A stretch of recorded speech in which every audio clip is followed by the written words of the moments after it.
Je komt weer even wat opheljen. Ja, dit jonkje, hè? Die wil weer even knallen. Ja, nou, hij komt nog op leeftijd dat hij het mooi vindt, dus bestel hem maar wat, nou. Lange regen alweer van de morgen in Huddegeriep. Meesten komen haar een bestelde vuurwerktassen opheljen. Want de verkeer is los. En hoe? Het gaat heel goed. Hè?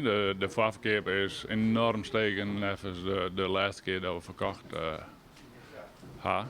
Het is ongeveer 60% meer als de laatste keer. De voorverkoop alleen nog al. 60% meer. Ja, dat is heel prettig.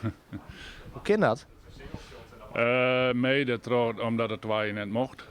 En ik mede trouw dat er in de omkreten meer bedrijven ophouden binnen. En dat binnen nogal wat. Wie er de tweeën nog zo'n 20 handelaars in het Noord-Eersten. Nou ben dat er minder als de helte. Ja, je bent zo stadig gewoon wel een van de laatste strijders. Ja, dat denk ik ook, ja. Ik wist net dat er zandbrood ophouden weer in deze gemeente. Maar ja, dat is zo. Dan ken ik meer verkeer, denk ik. En we hebben hier altijd nu vuurwerk bij Hoekstra, dus ja, al jarenlang. Wat zit er al in de tas? Ja, van alles. Wat knalletjes en wat zeevuurwerk. Ik zelf had zijn al 4 jaar is het gebeurd. Maar Gebeurt. ja. En waar baseer je dat op?